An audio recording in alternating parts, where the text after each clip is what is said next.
Fils et du Saint-Esprit. Amen. Amen. Viens, Esprit de sainteté, viens, Esprit de lumière, viens, Esprit de feu, viens nous embraser, viens, Esprit du Père, sois la lumière, fais jaillir des cieux ta splendeur de gloire. Viens, Esprit de sainteté, viens, Esprit de lumière, viens, Esprit de feu, viens nous embraser.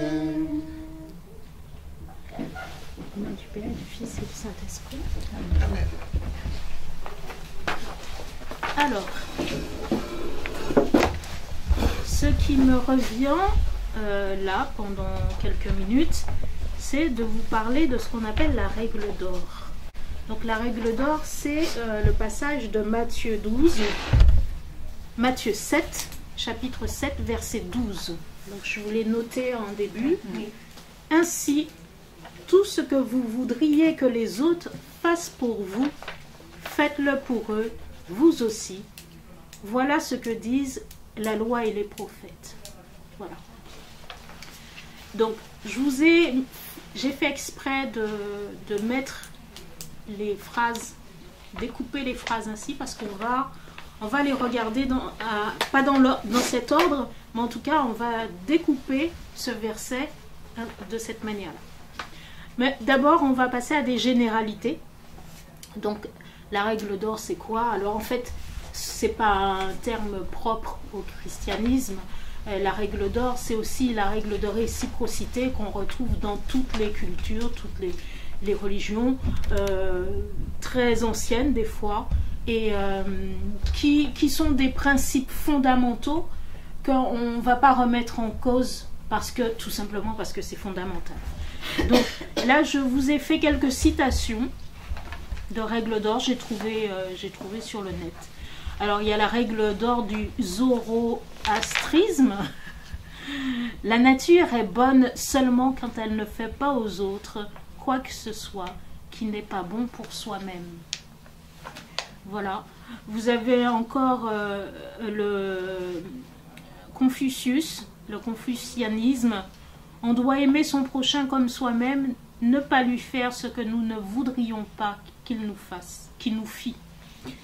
Voilà, vous avez plusieurs citations. Vous avez aussi l'hindouisme. L'on devrait toujours traiter les autres comme l'on souhaite être traité soi-même. Une autre de l'hindouisme. Ceci est la somme du devoir. Ne fais pas aux autres ce que tu ne voudrais pas qu'ils te fassent. Ne blesse pas les autres de manière que tu trouverais toi-même blessante. Bouddhisme, n'offensez pas les autres, de sorte que vous ne soyez pas offensés. Ne souhaitez pas aux autres ce que vous ne souhaitez pas à vous-même, le bahaïsme, etc. Alors, je pris juste quelques exemples, hein, ce n'est pas une liste exhaustive, mais ce que vous voyez, c'est que dans l'ensemble de ces règles d'or, on voit qu'il s'agit de rentrer dans une sagesse, d'adopter une conduite bonne qui ne nuit pas à la société ou au savoir-vivre et qui même fait rentrer, là j'ai parlé de sagesse tout de suite, mais qui fait rentrer dans une sagesse. Ce qu'on peut noter aussi, c'est que souvent la formulation est négative. Ne fais pas aux autres,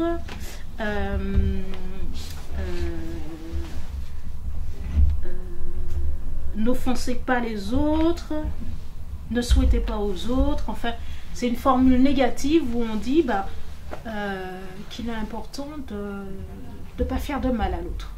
Voilà. Et puis, sous-entendu, parce que nous, ça ne nous ferait pas plaisir qu'on nous fasse du mal, non, ne faites pas. Il y a une réciprocité qui est installée.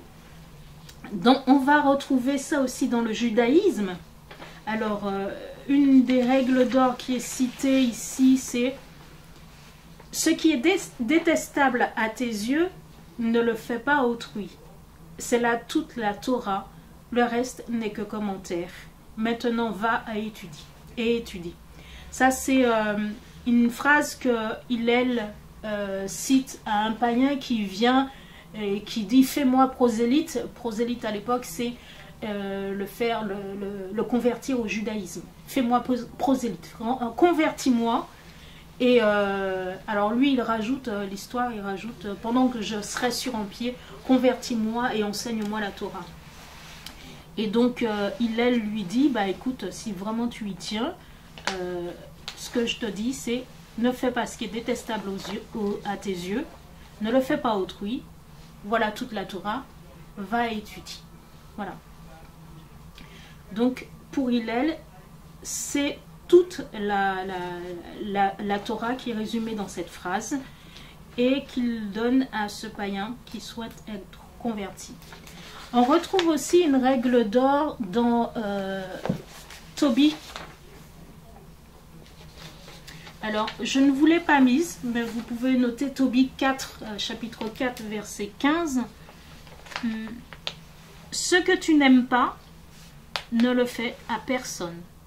Donc, on retrouve à peu près la même règle d'or. Une autre règle d'or qui nous est plus commune parce qu'elle est reprise par Jésus. Elle est reprise par Jésus. Tu aimeras ton prochain comme toi-même. Alors c'est une citation de Lévitique 19, verset 18. Phrase dictée à Moïse pendant l'Exode. Et donc, vous voyez que toutes ces règles d'or, elles sont anciennes. Enfin, quand on parle d'une règle d'or, il n'y a pas une... Tout de suite, ça ne saute pas aux yeux la nouveauté. Mais on va voir plus loin. Juste une parenthèse, quand je cite « Tu aimeras ton prochain comme toi-même » et que je pense à Jésus, je me rends compte que Jésus a pris cette phrase au moment où il avait les pieds de ses apôtres, qui préparait ses apôtres à son départ. Il leur dit « Je vous donne un commandement nouveau. » Aimez-vous les uns les autres. Comme je vous ai aimé, vous aussi, aimez-vous les uns les autres. Alors, je vous cite cette phrase parce qu'elle est vraiment à l'exemple de ce qu'on va voir plus loin. C'est que Jésus s'appuie sur la tradition. Bien sûr, cette phrase, elle est dans le Lévitique, elle a été citée plusieurs siècles avant lui. Mais il la rajoute, il la transforme en rajoutant « comme je vous ai aimé ». Et là, ça fait toute la nuance. « Comme je vous ai aimé ». Bon, on va voir plus tard. Voilà. Donc, ainsi, Jésus marque la continuité avec la parole révélée au Lévitique, mais il insère une nouveauté. Il est l'exemple de l'amour parfait. Donc, ce désir d'introduire une discontinuité dans cette continuité est présente dans tout le discours de la montagne, sur la montagne, pardon. Il suffit de reprendre quelques versets plus haut. Vous avez entendu, moi je vous dis. Donc vous avez entendu, je m'appuie sur la tradition et même je la connais parfaitement, cette tradition. Mais moi je vous dis. Donc Jésus rajoute quelque chose à la tradition. Donc le discours sur la montagne, c'est la montagne, ça fait penser au Sinaï. On a vraiment toutes les ressemblances avec Moïse sur le Sinaï. Donc là, Jésus enseigne sur la montagne et il est là comparable à Moïse, voire plus. Donc on va voir plus précisément en quoi cette phrase de Jésus est nouvelle. Matthieu 7,12. Jésus prétend condenser toute la Torah dans un seul verset, dans une seule phrase. Il renvoie à la loi et les prophètes, c'est-à-dire la Torah.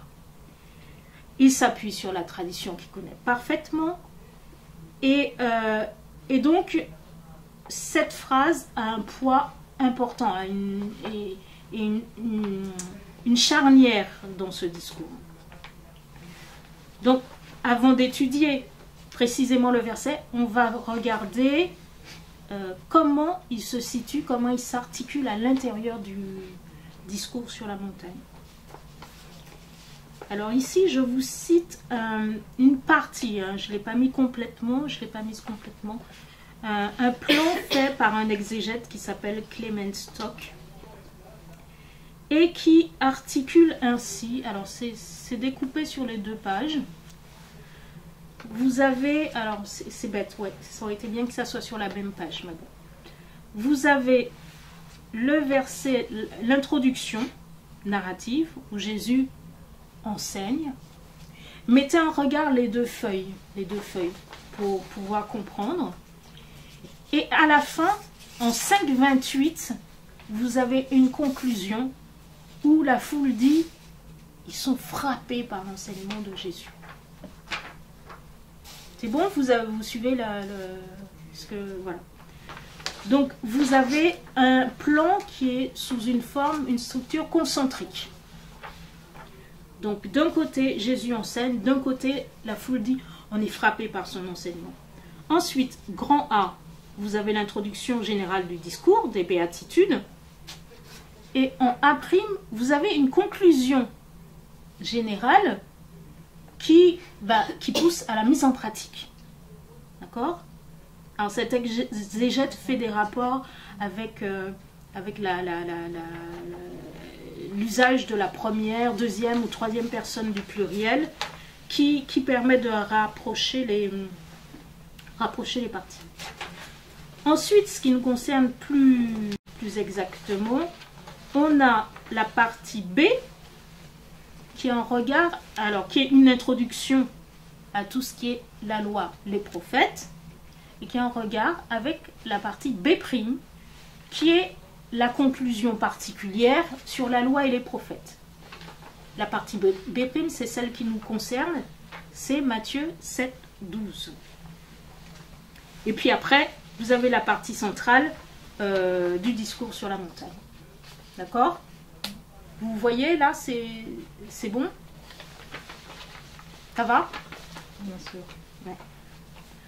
Alors, qu'on a ça dans la tête. On comprend que l'auteur a bien une intention quand il situe ce verset à ce moment-là. Il y a bien une intention. Donc, bien l'intention de rappeler la loi de Moïse et de montrer aussi l'autorité de Jésus. Donc, la parole de Jésus est perçue comme une parole d'autorité. Elle se situe entre tradition et révolution. C'est ce qu'on va voir, parce que Jésus frappe son auditoire. Il frappe d'étonnement son auditoire. Le discours fait référence à Moïse, à la parole des prophètes, à la loi. Et son contenu et sa forme vont être vraiment le sujet d'étonnement. Pourquoi? Parce que Jésus touche à un sujet sensible, il touche à la tradition. Il y touche, alors ça c'est le fond, le contenu, mais la forme, il y touche d'une manière assez étonnante, parce qu'en fait, il montre qu'il connaît, qu'il maîtrise la tradition, et il parle avec autorité. Donc forcément, autour, on écoute. On écoute parce que c'est important. Quand on regarde le pendant B', ce que j'ai appelé B', on voit que l'introduction particulière, alors on va la lire, c'est 5,17, Matthieu 5,17.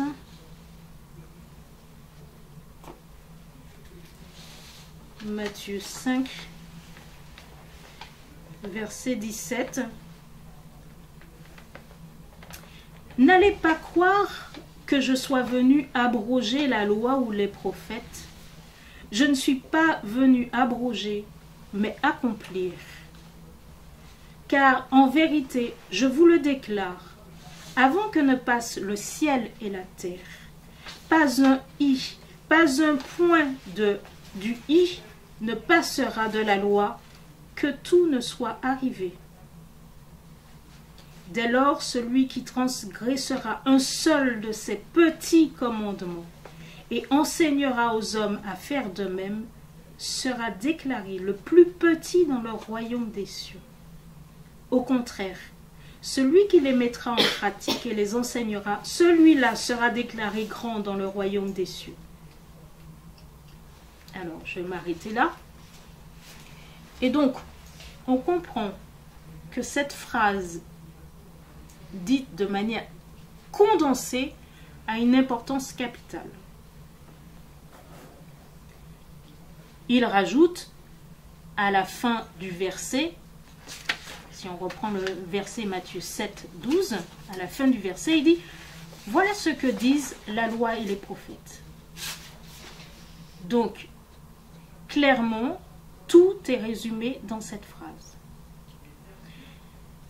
Il y a un autre passage qui fait penser que toute la loi et les prophètes est résumée dans une phrase. C'est le passage de Matthieu 22, versets 36 à 40. Je vous l'ai mis en petit là. C'est un jeune homme qui demande, alors c'est les pharisiens pour mettre à l'épreuve Jésus.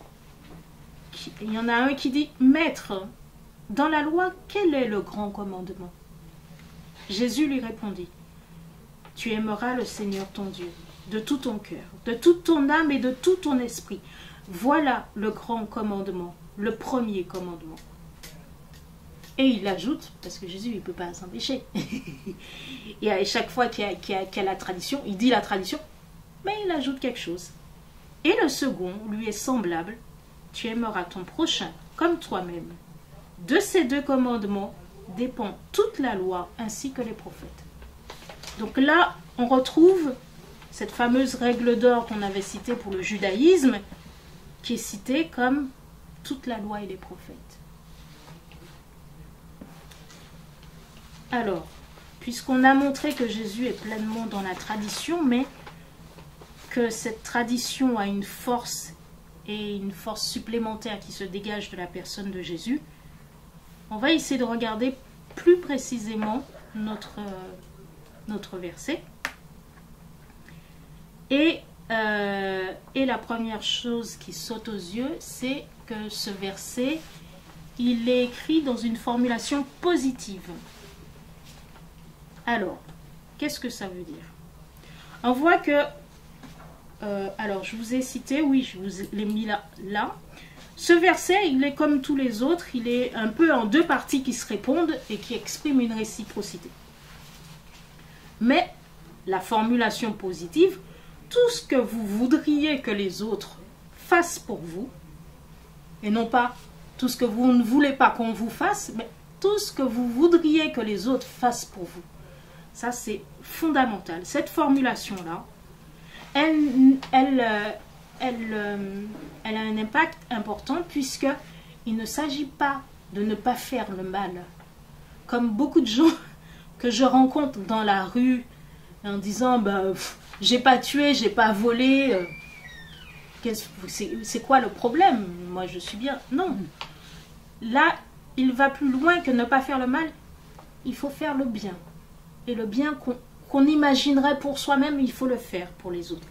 Ça veut dire que Jésus ne dénonce pas une attitude mauvaise, mais qu'il va plus loin, il exige une attitude bonne qui sous-entend un regard d'amour sur l'autre, mais implicitement un regard d'amour sur soi. Donc, on fait du bien à l'autre si on imagine pour soi du bien aussi. Voilà, donc il y a toutes ces répercussions là derrière. Et surtout une parfaite gratuité. Alors, nous devenons alors responsables de l'autre, au moins autant que pour nous. Donc nous sommes responsables pour nous.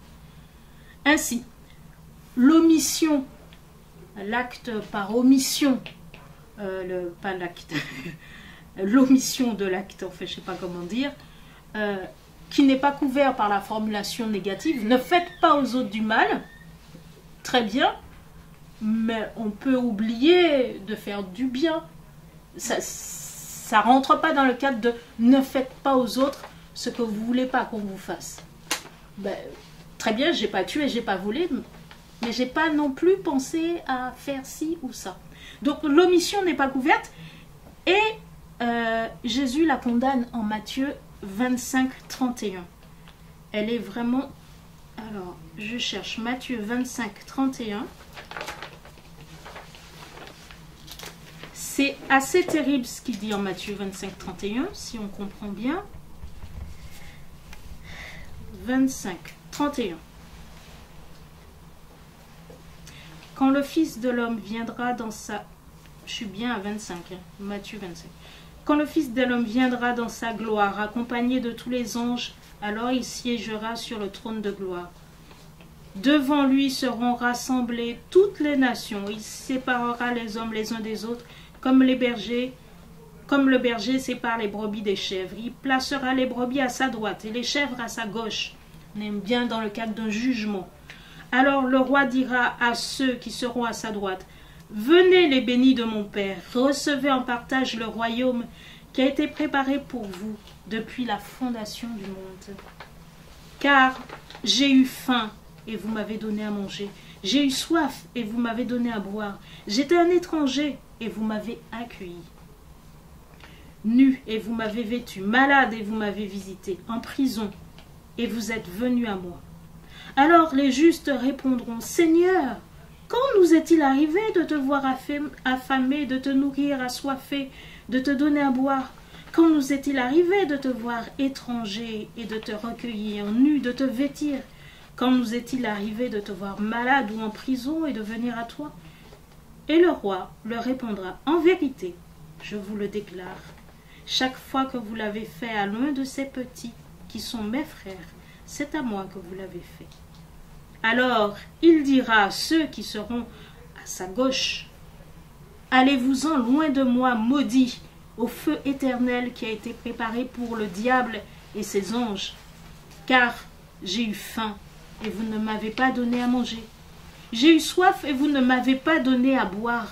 J'étais un étranger et vous ne m'avez pas recueilli, nu et vous ne m'avez pas vêtu, malade et en prison et vous ne m'avez pas visité. » Alors eux aussi répondront, « Mais Seigneur, quand nous est-il arrivé de te voir affamé ou assoiffé, étranger ou nu, malade ou en prison, sans venir t'assister? » Alors il leur répondra, « En vérité, je vous le déclare, chaque fois que vous ne l'avez pas fait à l'un de ces petits, à moi non plus, vous ne l'avez pas fait. » Et ils s'en iront, ceux-ci au châtiment éternel et le juste à la vie éternelle.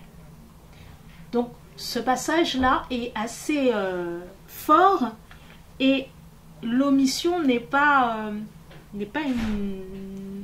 un petit détail. L'omission dans la charité face à son frère. Je continue dans le regard sur ce texte, sur ce verset. Dans plusieurs versions, dans plusieurs traductions de la Bible, il y a le mot qui débute le verset, c'est « ainsi ». Ainsi ou « donc ». Ça dépend des versions. Mais ce mot qui articule le verset avec tout ce qu'il y a juste avant. Et ce qu'il y a juste avant, je vais essayer de vous le donner rapidement.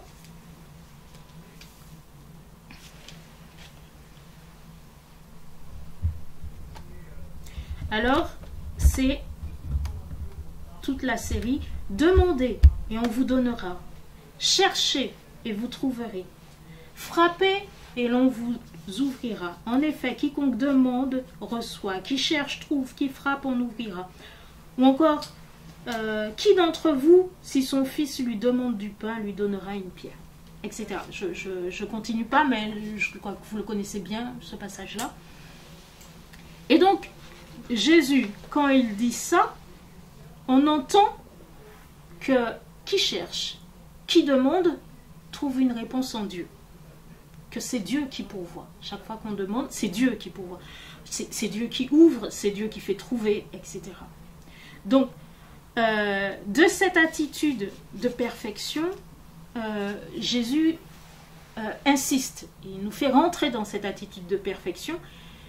Et on peut prendre aussi tout ce qui est de l'ordre de la justice, qui est encore plus haut. Alors, 7, 11. Non, pas 7, 11, excusez-moi. Tac, tac, tac.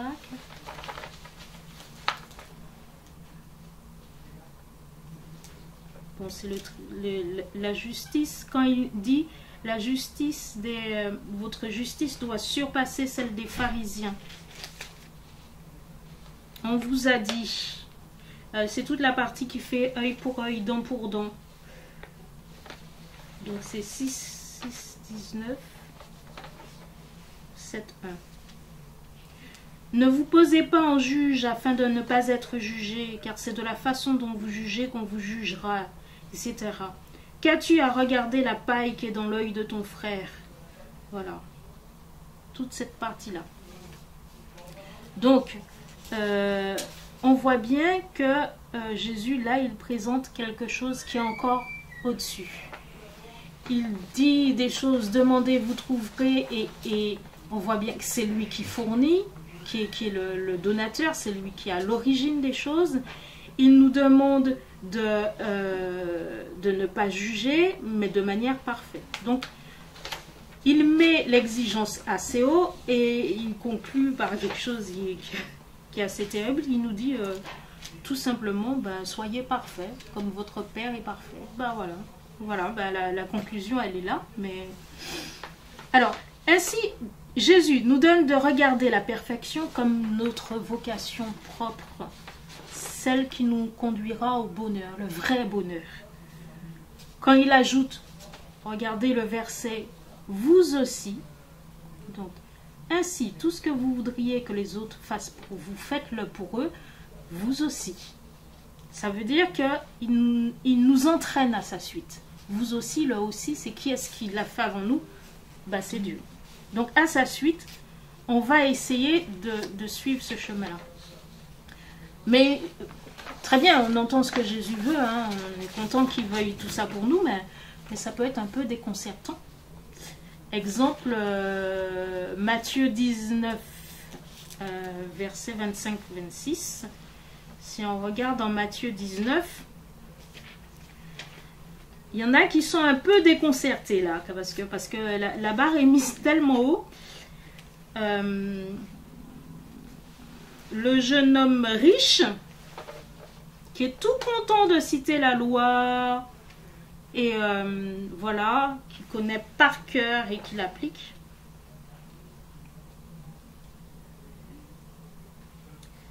Et il lui dit, va, si tu veux être parfait, ok, tu as tout fait, c'est bien, va, vends tout ce que tu as.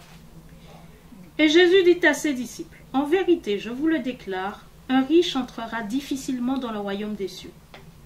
Je vous le répète, il est plus facile à un chameau de passer par le trou d'une aiguille qu'à un riche d'entrer dans le royaume des cieux. À ces mots, les disciples étaient impressionnés et ils disaient, qui donc peut être sauvé? Fixant sur eux son regard, Jésus leur dit, aux hommes c'est impossible, mais à Dieu tout est possible.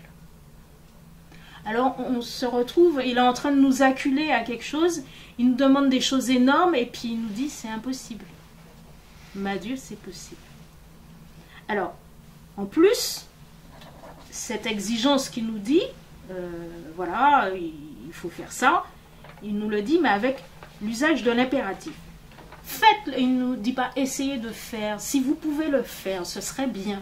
Il nous dit faites-le pour eux. Donc on est dans le cadre d'un commandement. C'est comme les 10 commandements. Faites-le pour eux, vous aussi. Et donc, il ne s'agit pas de rentrer dans une voie de sagesse ou améliorer sa vie et l'entourage, mais bien il s'agit d'entrer dans un commandement du Seigneur impératif. De nombreuses fois, Jésus, tout au long du discours, fait référence à son Père. Donc en fait, ce commandement qui nous est donné, c'est un commandement bien particulier.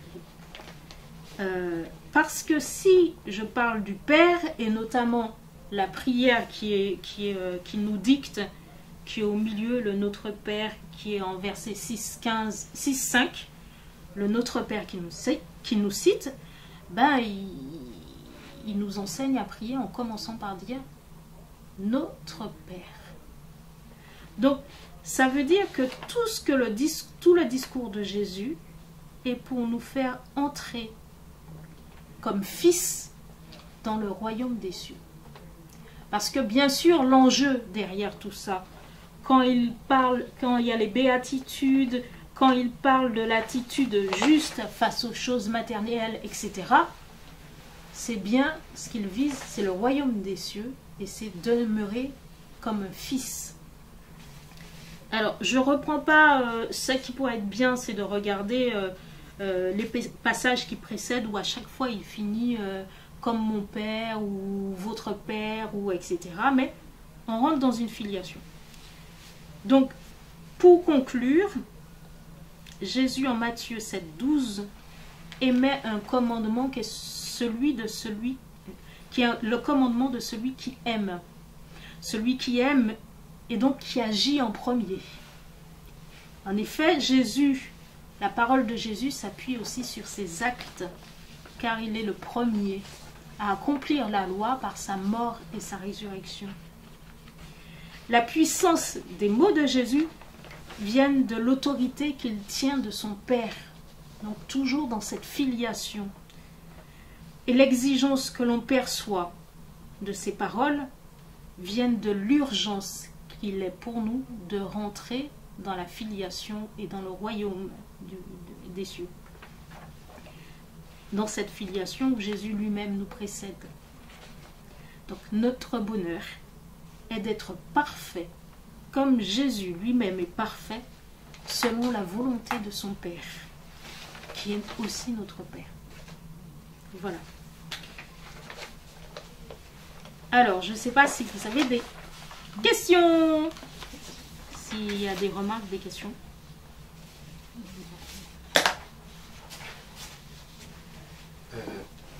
Ma soeur.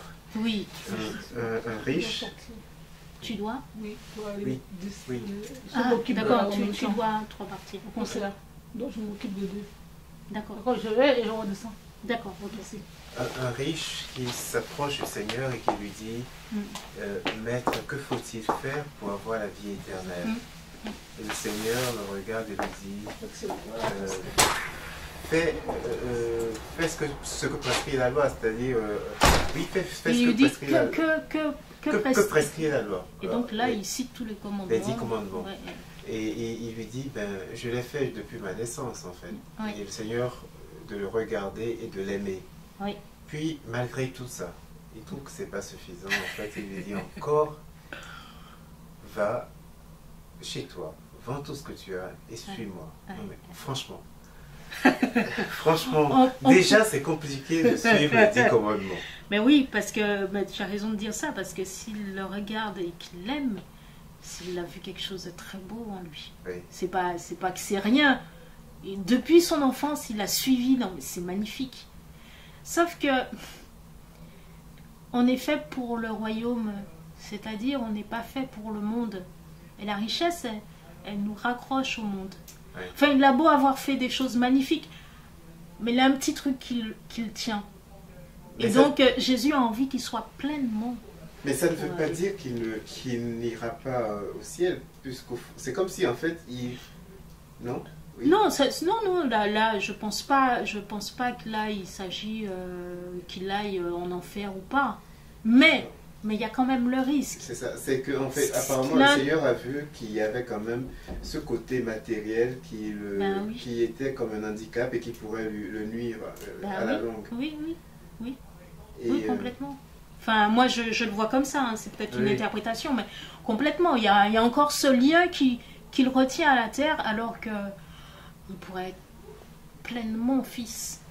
Mais, et si ça l'attriste, je vais plus loin, si ça l'attriste, c'est que Jésus a a touché pile, vraiment, le bon point, parce que ça l'attriste, parce que toute sa fierté, c'est de respecter la loi, d'être à Dieu. Et il dit comment faire pour entrer dans le royaume des cieux. Donc c'est son objectif, c'est toute sa vie. Oui. Mais paf, il tombe sur un truc qui en fait, qui est le truc qui le rattache. Il voudrait aller au ciel, mais ça le rattache, il ne peut pas partir.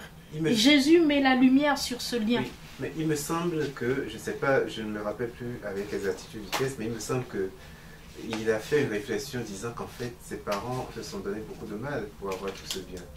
Ah, je crois pas. Je pense que... Non, ça, alors, attends, je vais chercher. Et voici qu'un homme s'approcha de lui et lui dit, « Maître, que dois-je faire de bon pour avoir la vie éternelle ?» Excusez-moi, j'aime pas trop cette version. Je suis désolée, je vais prendre une 9000.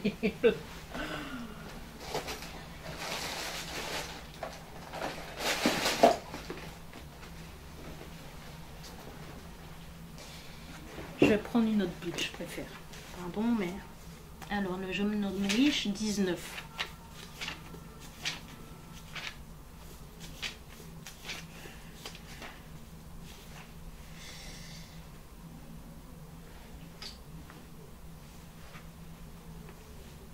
Et voici que quelqu'un s'approcha de Jésus et lui dit, « Maître, que dois-je faire de bon pour avoir la vie éternelle ?»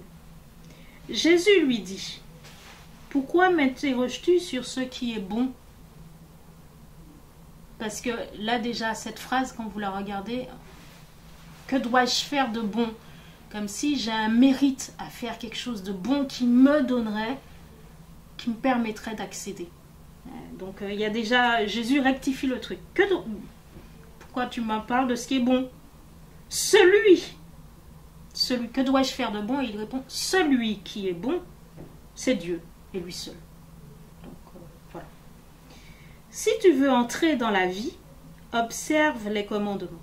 Il lui dit, lesquels? Jésus reprit, tu ne commettras pas de meurtre, tu ne commettras pas d'adultère, pas de vol, tu ne porteras pas de faux témoignages, tu honores ton père, ta mère, tu aimeras ton prochain comme toi-même.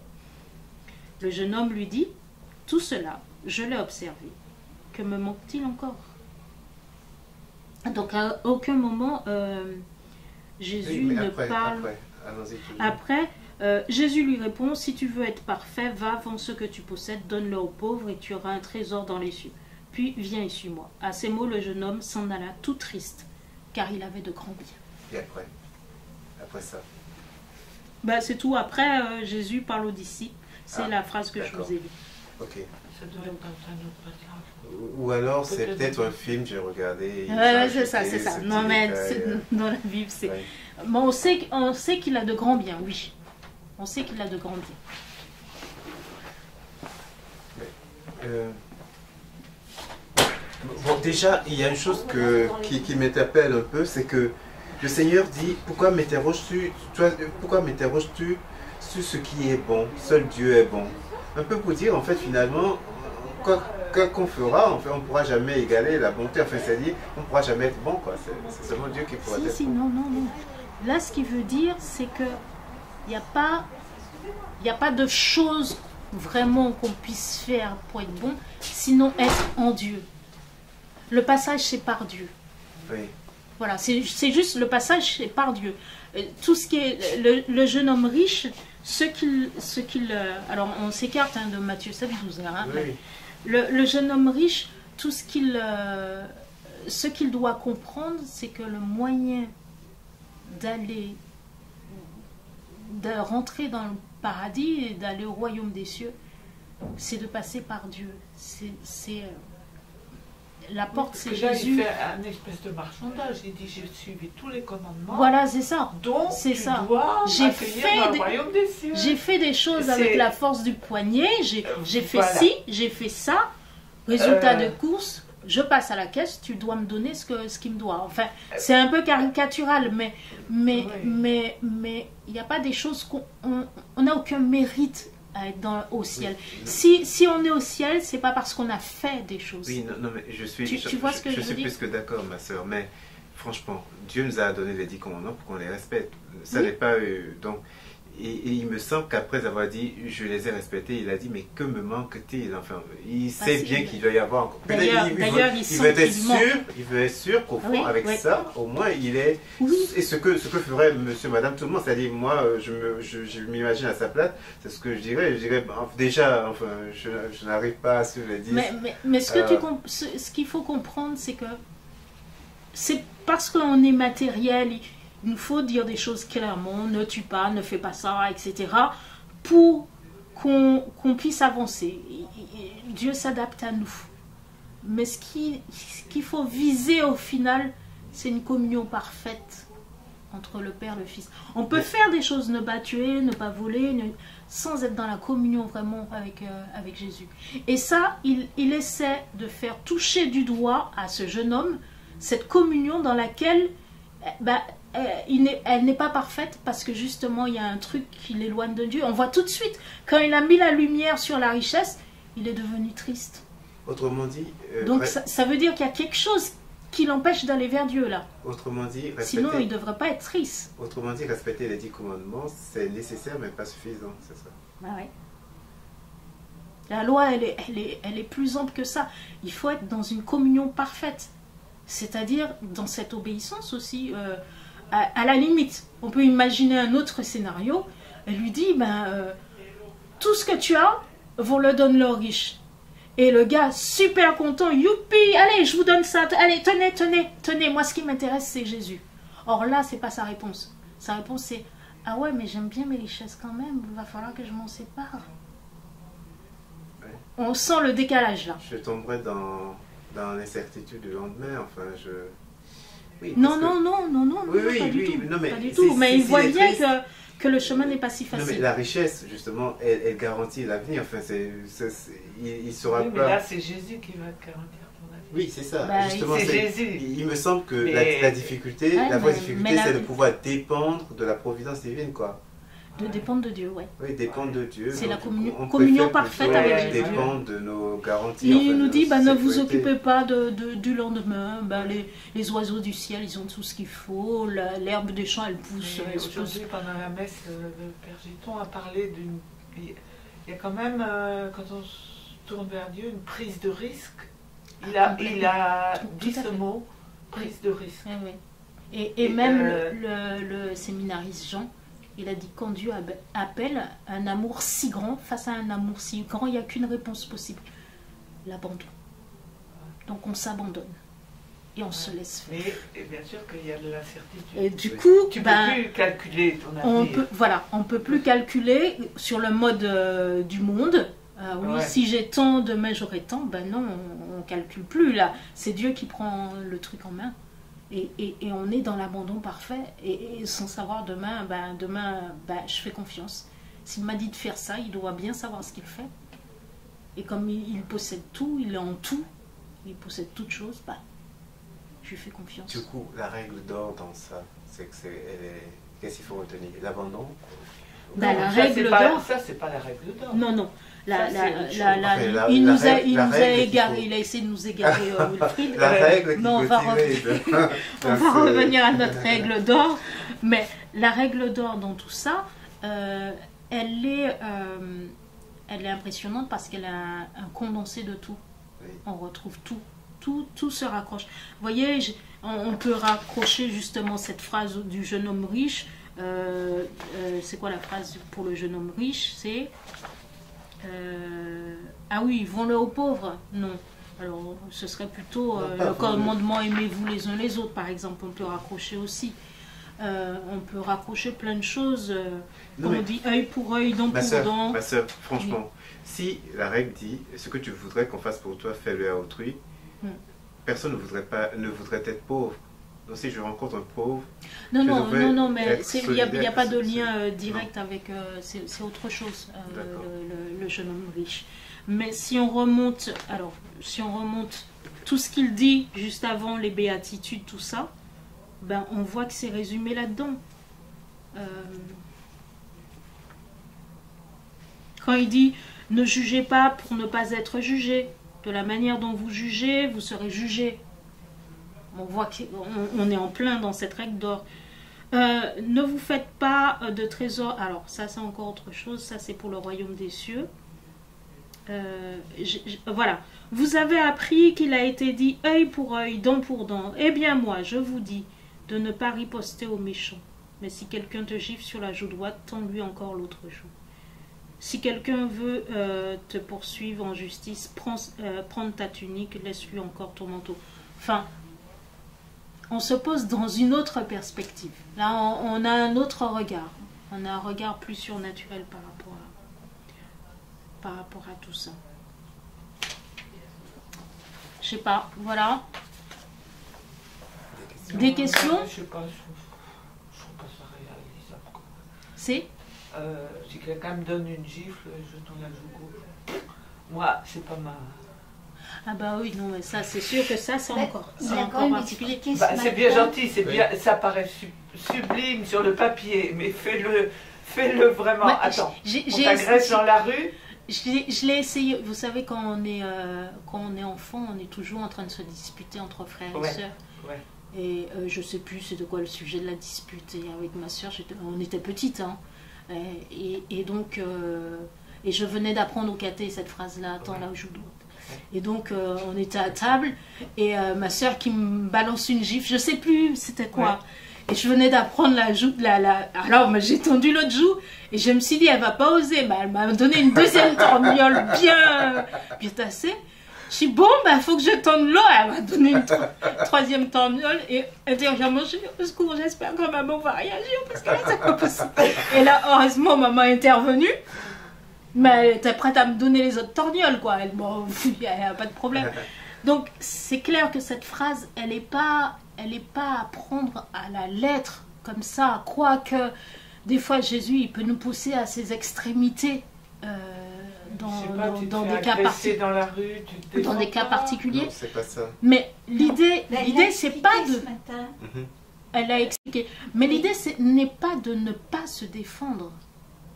L'idée est de ne pas incrémenter sur la violence et sur le mal. De ne pas répondre au mal par le mal. Parce que ce qui va vaincre le mal, c'est bien l'amour. Et très souvent, on a vu combien de personnes agressives, violentes.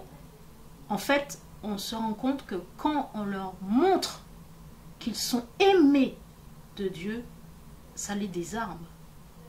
Souvent, parce que souvent on a envie de répondre à une agression par une agression, mais si on a les moyens, il ne s'agit pas de mettre sa vie en jeu. Quoique, il y a toujours un bémol, Dieu est capable de nous faire aller jusque-là. Mais il s'agit de montrer à l'autre qu'il est aimé, qu'il est plus grand, qu'il n'a pas besoin de se défendre et que la haine n'est pas un moyen de dialogue et qui peut sortir, des fois les gens sont emprisonnés dans la haine et qui peut sortir de cette prison parce que le Christ est là et il l'aime. Et quand la personne a compris ça, mais elle est libérée. Elle est libérée. Et donc j'ai en tête par exemple, me vient en tête l'exemple de ce monsieur qui a violé et tué la fille unique d'un couple. Je retiens jamais leur nom. Et en fait, c'était leur seule fille. Il y avait pleine de promesses. Elle était belle, intelligente, enfin tout ce qu'il faut. Et le gars, lui, il a eu une enfance terrible. Et donc, il viole et tue cette femme. Et les parents, ils vont visiter ce monsieur dans sa prison. Et ils lui disent, avec la force du Christ dans le cœur, on te pardonne. Et là, cet homme, il est confondu. Il est confondu. Et je ne sais plus la suite de l'histoire, mais de fait, c'est ça le chemin de vie. Jésus ne nous montre pas autre chose. Quand il est sur la croix, bien sûr, ceux qui sont en train de se moquer de lui, lui cracher dessus, peut-être que ça faisait partie de ceux qui étaient en train de le regarder avec des yeux ronds quand il enseignait. Peut-être que parmi eux, il y a des gens qui l'a guéri. Peut-être, on ne sait pas. Voilà.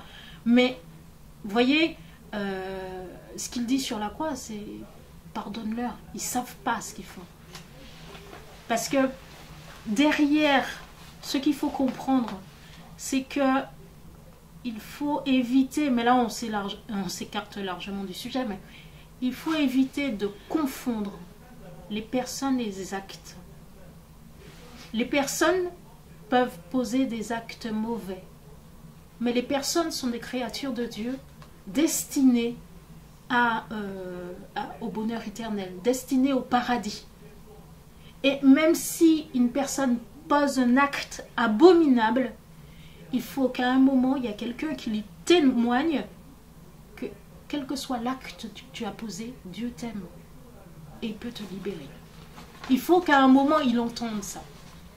Et si, face à cette violence, on n'agit pas comme Jésus qui reçoit les coups quand il est flagellé, quand il est humilié, quand il est sur la croix, si on n'agit pas comme le crucifié sur la croix, donc crucifié ça fait mal, de fait ça fait mal, eh bien en fait on n'ouvre pas la porte, on rate une occasion d'ouvrir la porte de la vie. À chaque fois qu'on est dans cette situation où on est justement agressé, etc., on est un peu assimilé à Jésus sur la croix. Et si on n'accepte pas d'être crucifié comme Jésus sur la croix, eh ben, on rate la porte sur la résurrection. Vous voyez? Mais c'est un chemin surhumain. La seule force qui nous fait avancer, c'est le Christ, c'est pas nos forces. Si on compte sur nos forces, c'est même pas la peine. On t'agresse et toi, automatiquement, tu dis le Christ. T'aime, je pardonne. Non, mais c'est cas par cas, il faut voir ce qu'il faut faire. Je vous citerai un exemple après la question de... Oui. Non, mais c'est pas vraiment une question, c'est un peu pour enchérir. Il me semble que le tendre l'autre jour, enfin, ce que vous avez dit, c'est très vrai, mais le tendre l'autre jour, ça ne m'empêche pas de me défendre, ça ne m'empêche pas de saisir la justice. Ah non? Si je saisis la justice, par exemple, c'est une manière d'amener l'autre à prendre conscience du mal. Ah oui, qu'il a complètement. Et des fois, c'est même un moyen pour stopper l'autre, lui dire, il y a un truc qui ne va pas quand même. C'est ça. C'est la justice de l'homme ou de Dieu? La justice de l'homme, tu parles. Oui, la justice de l'homme. Ça peut être la justice de l'homme. Mais ça, quand un chrétien fait ça, il le fait avec la prière. Oui. C'est-à-dire qu'il y a un discernement qui est fait, il y a la prière qui est derrière. Oui, parce qu'au fond, on est quand même censé lutter contre le mal, quoi. Il y a certains qui s'enveniment dans le mal et ils adorent ces genres de phrases où on dit vous voyez, et ils font ce qu'ils veulent, quoi. Il faudrait qu'à des moments qu'on leur tienne tête. Non, mais il faut être, comme Jésus nous dit, rusé comme des renards et candide comme des colombes. Il ne s'agit pas d'être stupide. Oui, il me semble qu'en fait, en confiant l'affaire à la justice des hommes, c'est une manière pour justement protéger les autres victimes de ces abus. Et surtout mettre l'autre face à sa responsabilité, qu'il prenne conscience. Oui, mais ce que je veux dire par là, c'est que quand je te dis, oui, la justice des hommes, mais pas sans la prière. Parce qu'il y a un discernement derrière. Et c'est Dieu qui sait exactement le truc qui va le toucher. Ben, bien sûr, si on a des outils à notre disposition, ben, on va les utiliser. Donc, mais juste pour raconter quelque chose, juste une histoire qui est arrivée à une amie, pour que vous compreniez que bien, Dieu est tout puissant. Il peut tout. Une amie que je connaissais, au début, toutes les deux on cheminait vers le bon Dieu et c'était le moment où c'était tout beau, tout nouveau, on était toutes comme ça. Et elle me dit, hier soir je suis passée dans un coin et il y a un gars qui m'a agressée. Je crois qu'il l'a menacée avec un couteau, ou je sais pas, pour lui prendre son sac ou je sais pas quoi. Et elle était tellement remplie du bon Dieu à ce moment-là. Je me dis, mais c'est pas bien ce que tu fais. Le Seigneur n'a pas dit ça, c'est pas bien, il faut que tu changes. Le gars, il était tellement bluffé que, il est reparti, il n'a pas compris ce qui lui arrivait. Mais voyez, il y a la puissance de Dieu derrière. On n'est pas seul, c'est pas nos actes qui vont nous porter, il y a la puissance de Dieu derrière. Et ça, si on n'est pas conscient que c'est pas nous qui agissons, mais c'est Dieu qui agit, ben c'est là qu'on a de la force. Parce que sinon, on pense à nous, ben oui, qu'est-ce qu'il va me faire? Mais il y a la puissance de Dieu derrière. Voilà, on va s'arrêter. Avant d'aller pour la justice, porter plainte, il faut d'abord quand même penser à Dieu. D'abord, il faut prier Dieu. C'est dans la prière. Il faut discerner. Voilà, et si le Seigneur nous dit, ben, faut aller voir la personne et nous parler face à face, ben, il faut le faire. Vous voyez, voilà, on a une liberté monstrueuse comme chrétien, parce qu'on a la puissance de Dieu avec nous. Voilà. Amen. Amen. Merci.